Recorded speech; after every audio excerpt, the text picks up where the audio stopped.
হযরতে ওমর রাদিয়াল্লাহু তাআলা আনহুর চোখে ঘুম আসছিল না।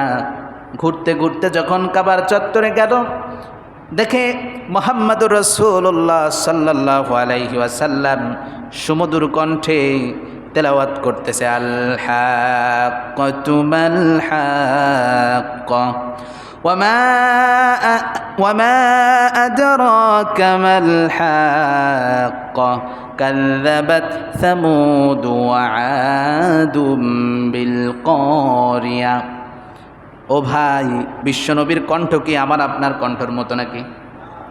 নবীজির কণ্ঠ এত সুন্দর ছিল, আবু জাহেল দিনের বেলা রাসূল আকরাম সাল্লাল্লাহু আলাইহি ওয়াসাল্লামের বিরোধিতা করত, আর রাতের বেলা গিয়া তাহাজ্জুদের নামাজে আমার নবী সুন্দর সুললিত কণ্ঠে যে তেলাওয়াত করত, বেড়ার পাশে কান লাগায়া আবু জাহেলের মতো শয়তানও সারা রাত বসে আমার নবীর কোরআন শুনত। সুবহানাল্লাহ। ওমর রাদিয়াল্লাহু তাআলা আনহু তৎকালীন সময়ে এমন 17 জন লোক ছিল যারা পড়তেও পারতো, লিখতেও পারতো। কিছু মানুষ আছে দেখবেন, তাদেরকে যদি বলা হয় ভাই ইয়াসিন সূরাটা বলো তো, ওই ইয়াসিনের যে প্রথম আপনার 9 আয়াত আছে এটুক তারা গড়গড় করে বলে দিতে পারে, অনেক মুরব্বীরা পারে, কিন্তু ওই ইয়াসিন সূরা বাইর করে যদি কাকা এই জায়গাতে পড়ো দিই, এ কোন সূরা, এটা কোন সূরা, মানে দেখলে বোঝেন এটা ইয়াসিন, কিন্তু ওই যে মা বাপের মুখে শুনেছে, শুনতে শুনতে মাসাসিরা আগে তো ধার্মিক ছিল, এখন না একটু মডার্ন হয়ে গেছে, আগে তো ধার্মিক ছিল, ঘরে ঘরে কোরআন শিক্ষা হইতো, তারা শুনতে শুনতে মুখস্থ করছে, তাই অনেক আছে বলতে পারে কিন্তু লিখতে পারে না, আছে না? তৎকালীন সময়ে আরবের লোকেদের ভিতরে 17 জন ব্যক্তি ছিল, যে 17 জন ব্যক্তি বলতেও পারতেন আবার লিখতেও পারতেন। ওই 17 জন ব্যক্তির ভেতরে এক অন্যতম ব্যক্তি ছিলেন হযরত ওমর বিন খাত্তাব রাদিয়াল্লাহু আনহু। সুবহানাল্লাহ। এমনি এমনি সেরা বানায় না আল্লাহ। মক্কার বুকে যদি কোনো সালিস বিচার লাগতো, জমি দখল নিয়ে নিছে, ওমরের সাথে করে নিয়ে যাওয়া লাগতো, কেননা ওমরের চেহারা দেখার সঙ্গে সঙ্গে ওদের হৃদয়ের ভেতরে ভয় তৈরি করে দিত কে? ছোটকাল থেকে ওমর ছিলেন এমন সাহসী। হযরতে ওমর রাদিয়াল্লাহু তাআলা আনহুর এই ইসলাম গ্রহণের 3টা পর্যায় রয়েছে। আমার ভাইয়েরা, কয়টা পর্যায়? 3টা পর্যায় রয়েছে। ওমর রাদিয়াল্লাহু তাআলা আনহুর ইসলাম গ্রহণের প্রথম পর্যায় হলো বিশ্ব নবীজির দোয়া। রাসূল আকরাম সাল্লাল্লাহু আলাইহি সাল্লাম যখন ইসলামী সংগঠন শুরু করে দিলেন, ইসলামকে যখন সাংগঠনিক রূপ দিলেন, এগিয়ে যাচ্ছেন, দলে দলে মানুষ ইসলাম গ্রহণ করছে, কিন্তু ইসলামের দলে তখন অল্প কিছু লোক ছিল এবং তারাও ছিল গরিব অসহায় ব্যক্তি। ইসলাম যখন গ্রহণ করছে, আবু জাহেলের লোকেরা মাঝে মাঝে এসে হুমকি দিয়া যাইত, মাঝে মাঝে এসে তাদেরকে হুমকি দিত। এই হুমকির মোকাবেলা করার জন্য তখন শক্তিশালী একজন লোকের প্রয়োজন ছিল। আল্লাহ রাব্বুল আলামিনের কাছে আল্লাহ রাসূল সাল্লাল্লাহু আলাইহি সাল্লাম দোয়া করলেন। আন আব্দুল্লাহ ইবনে ওমর রাদিয়াল্লাহু তাআলা আনহু قال, তিনি বলেন, নবী সাল্লাল্লাহু আলাইহি সাল্লাম বলতেন, আল্লাহুম্মা আইজ্জাল ইসলামা বি আহাব্বি হাদাইনির রাজুলাইন, ও আল্লাহ, আপনি ইসলামকে ইজ্জত দান করেন, ইসলামকে শক্তিশালী করেন এই 2 জনের যে কোনো একজনকে দিয়ে। একটা হলো ওমর বিন খাত্তাব, আরেকটা হলো আমর বিন হিশাম বা আবু জাহেল। এই 2 জনের যে কোনো একজনকে দিয়া আপনি ইসলামকে শক্তিশালী করেন। আল্লাহ রাব্বুল আলামিন সেই দিনই মনোনীত করেছিলেন এই 2 জনের ভেতরে হযরত ওমর বিন খাত্তাব রাদিয়াল্লাহু তাআলা আনহুকে। সুবহানাল্লাহ। প্রথম স্টেপ শেষ হয়ে গেল। নবীজি সাল্লাল্লাহু আলাইহি সাল্লাম প্রতিদিন দোয়া করতেন। একদিন কাবার চত্বরে দাঁড়ায়া আল্লাহর নবী মুহাম্মদুর রাসূলুল্লাহ সাল্লাল্লাহু আলাইহি সাল্লাম তাহাজ্জুদের সালাত আদায় করে। হযরতে ওমর রাদিয়াল্লাহু তাআলা আনহুর চোখে ঘুম আসছিল না। ঘুরতে ঘুরতে যখন কাবার চত্বরে গেল, দেখে মুহাম্মদুর রাসূলুল্লাহ সাল্লাল্লাহু আলাইহি ওয়াসাল্লাম সুমধুর কণ্ঠে তেলাওয়াত করতেছে, আল হাক্কাতু মাল হাক্কা ওয়ামা আদরাকা মাল হাক্কা কাযযাবাত সামুদ ওয়া আদুম বিল কারিয়া। ও ভাই, বিশ্বনবীর কণ্ঠ কি আমার আপনার কণ্ঠের মতো নাকি? নবীজির কণ্ঠ এত সুন্দর ছিল, আবু জাহেল দিনের বেলা রাসূল আকরাম সাল্লাল্লাহু আলাইহি ওয়াসাল্লামের বিরোধিতা করত, আর রাতের বেলা গিয়া তাহাজ্জুদের নামাজে আমার নবী সুন্দর সুললিত কণ্ঠে যে তেলাওয়াত করত, বেড়ার পাশে কান লাগায়া আবু জাহেলের মতো শয়তানও সারা রাত বসে আমার নবীর কোরআন শুনত। সুবহানাল্লাহ, কি তেলাওয়াত, কত সুন্দর সুরের মূর্ছনা, মুহূর্তের ভিতরে মানুষের হৃদয়কে গলিয়ে দিত আমার নবীর কোরআন তেলাওয়াত। দেখেন না, সুন্দর তেলাওয়াত হইলে তখন নামাজ পড়তে ভালো লাগে, ঠিক কিনা? মনে হয় কি দাঁড়িয়েই থাকি। মক্কা মদিনার তেলাওয়াত যখন শোনা হয় মাঝে মাঝে, দেখেন না, মুসল্লিও কান্না করে, ইমামও কান্না করে, অনেক সময় দীর্ঘক্ষণ ধরে তেলাওয়াত করে, কিন্তু বোঝাই যায় না যে কখন সময় চলে যাচ্ছে। এটা আল্লাহ পাকের পক্ষ থেকে একটা দান। নবীজি সাল্লাল্লাহু আলাইহি সাল্লাম সুন্দরভাবে তেলাওয়াত করতেন। নবীজি তেলাওয়াত করে, ওমর রাদিয়াল্লাহু তাআলা আনহু আগেই বলছি, শিক্ষিত যুবক তেলাওয়াত শোনে আর মনে মনে ভাবে এত সুন্দর কথাগুলো মুহাম্মদ শিখলো কই থেকে। কেননা এরা তো জানে মুহাম্মদ সাল্লাল্লাহু আলাইহি সাল্লাম মক্কার কোনো বিশ্ববিদ্যালয়ে পড়ে নাই, মক্কার কোনো স্কুলে তার কোনো পাঠ হয় নাই। কেননা আল্লাহ যাকে পাঠাইছেন শিক্ষক করে, দুনিয়ার কে এমন আছে আমার নবীকে পড়ানোর যোগ্যতা রাখে? এই জন্য আল্লাহ পাকের পক্ষ থেকে জিব্রাইল আলাইহিস সালাতু ওয়াস সালাম হলেন সরাসরি আমার নবীর শিক্ষক। সুবহানাল্লাহ, মূল শিক্ষক আল্লাহ তাআলা, এবং জিব্রাইল আলাইহিস সালাম হলেন মাধ্যম। আমার নবীকে সব কিছু শিখিয়েছেন কে? আল্লাহ পাক বলেছেন, ওগো নবী, আমি আপনাকে গোটা বিশ্বের জন্য রহমত হিসেবে পাঠালাম, শিক্ষক রূপে পাঠাইয়াছি। নবীজি সাল্লাল্লাহু আলাইহি সাল্লাম বললেন, বুআইস্তু মুআল্লিমান, আমি এই দুনিয়ার বুকে শিক্ষক হিসেবে প্রেরিত হয়েছি, স্যার হয়ে আসছি। তা যে নিজেই স্যার, এ তো এমন কোনো স্যার না যে সেও অন্যের কাছ থেকে শেখে আবার অন্যকে শিখাবে। দুনিয়ার কোনো মানুষ জন্মাই নাই যেই মানুষ আমার আপনার নবী রহমাতাল লিল আলামিনকে শিখাইতে পারে, এমন যোগ্যতা কোনো মানুষের নাই। আমার ভাইয়েরা, হযরতে ওমর বিন খাত্তাব রাদিয়াল্লাহু তাআলা আনহু ভালো করেই জানেন নবীজি কোনো বিশ্ববিদ্যালয়ে পড়াশোনা করে নাই, কোনো গুরুর কাছে পড়ে নাই। এত সুন্দর বাণী, এত সুন্দর কথাগুলো নবীজি কোথায় পেলেন?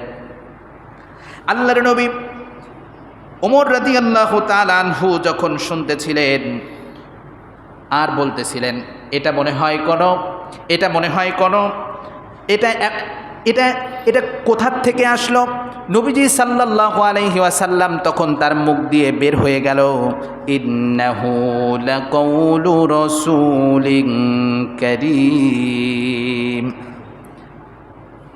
ওমর রাদিয়াল্লাহু তাআলা আনহু ভাবতেছে, আর সেই সময় যখন নবীজির মুখ দিয়ে এই কথা বের হয়ে গেল, ইন্নাহু লাকাউলু রাসূলিন কারীম, এটা হলো আল্লাহর পক্ষ থেকে জিব্রাইল আলাইহিস সালামের মাধ্যমে নাজিল হওয়া এক কিতাব। ওমা হুয়া বিকাউলি শাইর, এটা কোনো কবির কবিতা নয়। ওমর ভেবেছিল মুহাম্মদ মনে হয় কবি হয়ে গেছে, নিজে নিজে কবিতা রচনা করে। আমি আগেই বলেছিলাম আরবেরা মুহূর্তের ভিতরে কবিতা রচনা করে ফেলতো, ছন্দ মিলায় ফেলতো, টাইম লাগতো না। ওমর রাদিয়াল্লাহু তাআলা আনহু ভাবলেন মনে হয় মুহাম্মদও কবি হয়ে গেছে, মুহাম্মদ সাল্লাল্লাহু আলাইহি সাল্লাম মনে হয় কবি হয়ে গেছে।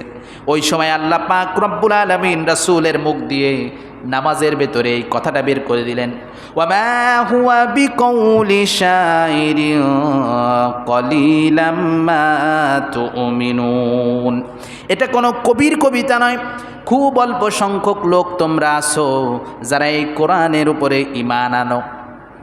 ওমর রাদিয়াল্লাহু তাআলা আনহু আশ্চর্যান্বিত হলেন, এটা কেমনে সম্ভব? মন দিয়ে ভাবলাম, জোরে কোনো কথা বলি নাই, মুহাম্মদ ওই দিকে তাকায় নামাজ পড়ে, তাহলে কেমনে সে আমার কথা বুঝতে পারলো? মুহাম্মদ মনে হয় গণক হয়ে গেছে, মুহাম্মদ সাল্লাল্লাহু আলাইহি সাল্লাম মনে হয় গণনা করে মনের কথা বুঝতে পারে।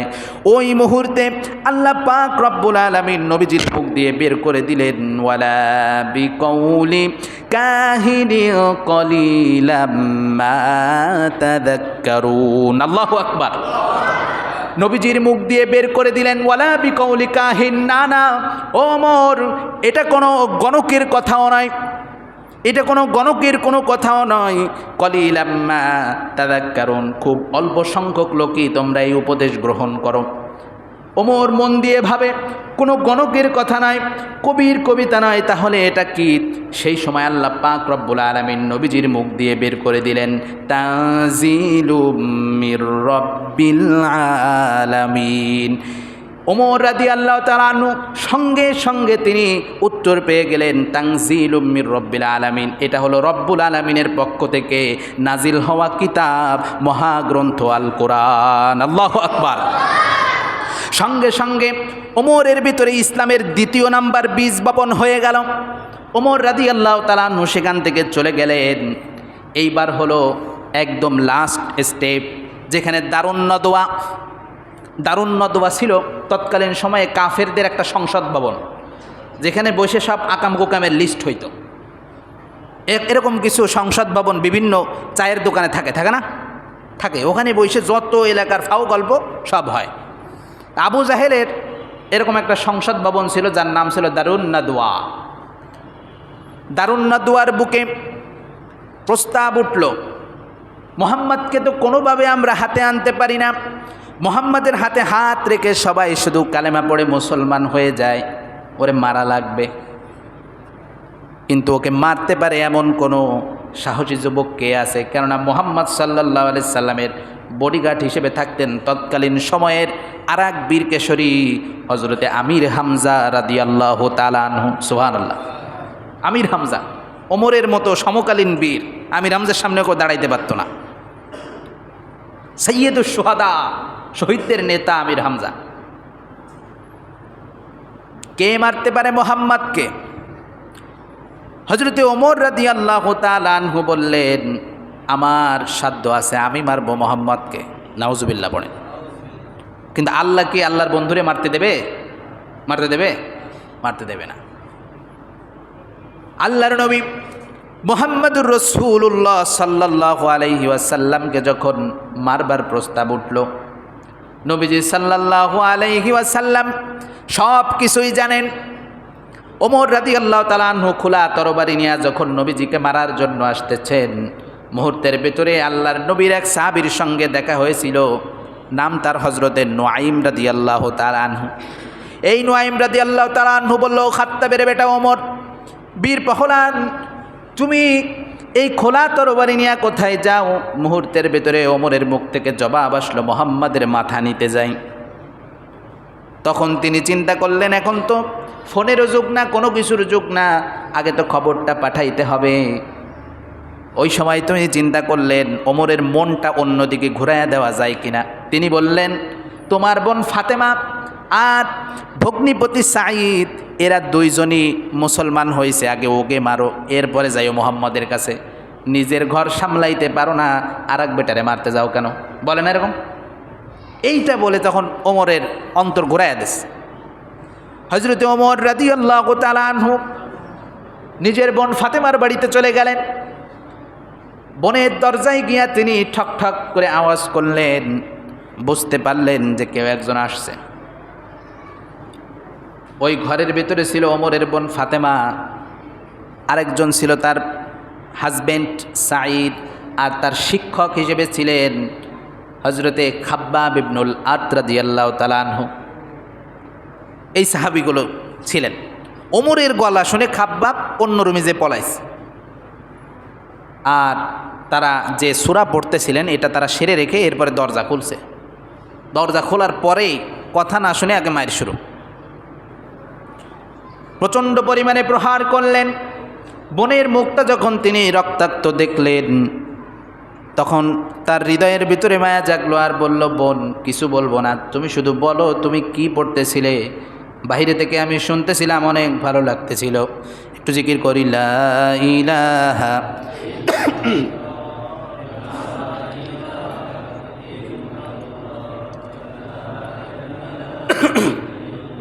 লাইট জ্বালা দাও। লা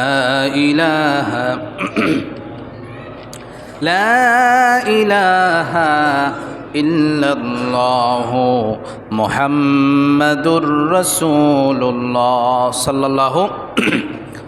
সম্মানিত ভাইয়েরা, ওমর রাদিয়াল্লাহু তাআলা আনহু বললেন, কি পড়তেছিল একটু দেখাও। আগেই বলছি ওমর রাদিয়াল্লাহু তাআলা আনহু লিখতেও জানতেন, পড়তেও জানতেন, শিক্ষিত মানুষ। হযরতে ওমরের বোন ফাতিমা রাদিয়াল্লাহু তাআলা আনহা বললেন, ভাই ওমর, আল্লাহ পাক কোরআনের ভেতরে বলেছেন ইন্নামাল মুশরিকুনা নাজাস, মুশরিকরা হলো অপবিত্র। মুশরিকরা কি? যার কারণে কোনো হিন্দু চাইলেই মসজিদের ভিতরে ঢুকতে পারবে না, এরা অপবিত্র। ইন্নামাল মুশরিকুনা নাজাস, তুমি মুশরিক, তুমি অপবিত্র। আমার ভাই ওমর, তুমি বিসমিল্লাহ বলে গিয়ে গোসল করে আসো, এরপরে তোমার হাতে দিব। ওমর গোসল করে আসলেন, এরপরে কিতাব হাতে নিলেন। কিতাবের পৃষ্ঠা যখন উল্টানো শুরু করলেন, তার হাতে যে ফর্দটা ছিল, ছোট্ট যে খণ্ডটা ছিল, এটা হলো তহার কিছু আয়াত। তিনি পড়তে আরম্ভ করলেন, তহা মা আনজালনা আলাইকাল কুরআনা লিতাশকা ইল্লা তাযকিরাতাল লিমান ইয়াখশা। আল্লাহু আকবার। হযরত ওমর পড়া শুরু করলেন, তহা মা আনজালনা আলাইকাল কুরআনা লিতাশকা, ও নবী, এই কোরআন এজন্য নাজিল করি নাই যে আপনি নবী কষ্ট পাবেন। একমাত্র আল্লাহ পাককে যারা ভয় করে, এই কোরআন তাদেরকে পথ দেখাতে দেখাতে জান্নাতের দিকে নিয়ে চলে যাবে। আমার ভাইয়েরা, ওমর পড়তেছে এক এক আয়াত, অর্থ বুঝতেছে। ওমরের চোখ দিয়ে গল গল করে পানি ঝরে যাচ্ছে। এই দৃশ্য দেখে খাব্বাব ইবনুল আদ বের হয়েছে, কয় ওমর, আমি তোমার বোন আর বোন জামাইকে কোরআন শিক্ষা দিচ্ছিলাম। তিনি বললেন, আমাকে মুহাম্মদুর রাসূলুল্লাহ সাল্লাল্লাহু আলাইহি সাল্লামের কাছে নিয়ে চলো, আমি ঈমান গ্রহণ করতে চাই। সবাই খুশিতে আত্মহারা হয়ে গেল, কেননা ওমর দলে আসা মানে পুরো মক্কা দখল হয়ে যাওয়া। আল্লাহু আকবার। ওমরের মতো বীর পহলান দলে আসা মানে পুরো মক্কা তার দলে থাকা। ওমর রাদিয়াল্লাহু তাআলা আনহুকে রাসূলুল্লাহ সাল্লাল্লাহু আলাইহি ওয়াসাল্লামের কাছে যখন নিয়ে যাচ্ছিলেন, তৎকালীন সময়ে রাসূলুল্লাহ সাল্লাল্লাহু আলাইহি সাল্লাম প্রথম মাদ্রাসা স্থাপন করেছিলেন, কোরআন শিক্ষা কেন্দ্র স্থাপন করেছিলেন দারুল আরকামে, আরকাম নামক এক সাহাবীর বাড়িতে। ওইখানে যখন নিয়ে যাওয়া হচ্ছে, দূর থেকে পাহারা দেওয়া সাহাবীরা দেখলো ওমর আসতেছে, ওমরের হাতে তরবারি আছে। এটা দেখে সঙ্গে সঙ্গে আমির হামজাকে জানানো হলো বিশ্বনবীর নিরাপত্তা দেওয়ার জন্য। আমির হামজা রাদিয়াল্লাহু তাআলা আনহু বললেন, ওমরকে আসতে দাও। ওমর যদি আমার নবীজি এবং আমার ভাতিজা রাসূলুল্লাহ সাল্লাল্লাহু আলাইহি সাল্লামের বিন্দুমাত্র কোনো ক্ষতি করতে চায়, আমির হামজার তলোয়ার থেকে ওমরকে কেউ কোনো দিন বাঁচাতে পারবে না। আর ওমর যদি ইসলাম গ্রহণ করে তবে তো ভালো কথা। আমি রাসূলুল্লাহ সাল্লাল্লাহু আলাইহি সাল্লামকে দোয়া করতে শুনেছি, কারণ আমরা জানি রাসূল দোয়া করতে দেরি, কিন্তু আল্লাহ কবুল করতে দেরি করে না। রাসূল আকরাম সাল্লাল্লাহু আলাইহি ওয়াসাল্লাম দোয়া করেছেন ওমরের জন্য। ওমর রাদিয়াল্লাহু তাআলা আনহু যখন দারুল আরকামের গেটের সামনে দাঁড়ালেন, রাসূলকে সংবাদ দেওয়া হলো। রাসূলুল্লাহ সাল্লাল্লাহু আলাইহি ওয়াসাল্লাম বললেন, ওমরকে ওয়েলকামিং করো, ওমরকে আসতে দাও, কোনো সমস্যা নাই, ওমরকে এদিকে আসতে দাও। কেননা তোমরা মনে করছো ওমর আমাকে মারার জন্য এসেছে, কিন্তু আমি নবী তো দেখতেছি আমার ওমর আমাকে মারার জন্য আসে না, আমার ওমর মনে হয় ইসলাম গ্রহণ করতে এসেছে। সুবহানাল্লাহ। হযরত ওমর রাদিয়াল্লাহু তাআলা আনহু রাসূলের হাতে মুসাফা করলেন আর বললেন, ইয়া রাসূলুল্লাহ, আমাকে আপনি শাহাদা বাক্য পড়িয়ে দেন। ওমর রাদিয়াল্লাহু তাআলা আনহু রাসূলের হাতে যখন হাত তুললেন, রাসূলুল্লাহ সাল্লাল্লাহু আলাইহি সাল্লাম ওমরকে বললেন, ওমর পড়ে নাও, লা ইলাহা ইল্লাল্লাহু মুহাম্মাদুর রাসূলুল্লাহ সাল্লাল্লাহু আলাইহি ওয়াসাল্লাম। রাসূলুল্লাহ সাল্লাল্লাহু আলাইহি সাল্লাম ওমরকে যখন কালেমা পড়িয়ে দিলেন, মুহূর্তের ভিতরে সাহাবীরা তাকবীর দিয়ে উঠল, লিল্লাহি তাকবীর। সাহাবীদের সেই তাকবীরে আকাশ বাতাস সেদিন প্রকম্পিত হয়ে গিয়েছিল। শুধু দুনিয়াবাসী নয়, আল্লাহ পাক জিবরাইলকে পাঠায় দিলেন এবং জিবরাইল এসে বললেন, ইয়া রাসূলুল্লাহ, ওমর ইসলাম গ্রহণ করেছে, আপনার মুখে হাসি দেখতেছি, আপনার সাহাবী আবু বকরের মুখে হাসি দেখি, উসমানের মুখে হাসি দেখি, সাহাবীদের মুখে হাসি দেখি। আমি ঘোষণা দিলাম, এটা শুধু দুনিয়াবাসীদের খুশির খবর না, আল্লাহ পাক নিজে খুশি হয়েছেন এবং আসমানের ফেরেশতারাও খুশি। সুবহানাল্লাহ। কেননা ওমর আসার পরে ইসলামের বিজয় হয়েছে। সবগুলো শয়তানকে সাইজ করছে কে? হযরত ওমর রাদিয়াল্লাহু তাআলা আনহু। আমার ভাইয়েরা, ওমর রাদিয়াল্লাহু তাআলা আনহুর সাহসিকতা এবং তার রাষ্ট্র পরিচালনা নিয়ে ইনশাআল্লাহ আমরা আগামী জুমায় কথা বলবো। আল্লাহ পাক আমাদেরকে তৌফিক দান করুক। সকলে বলেন আমিন। ওয়া আখির দাওয়ানা আলহামদুলিল্লাহি রাব্বিল আলামিন।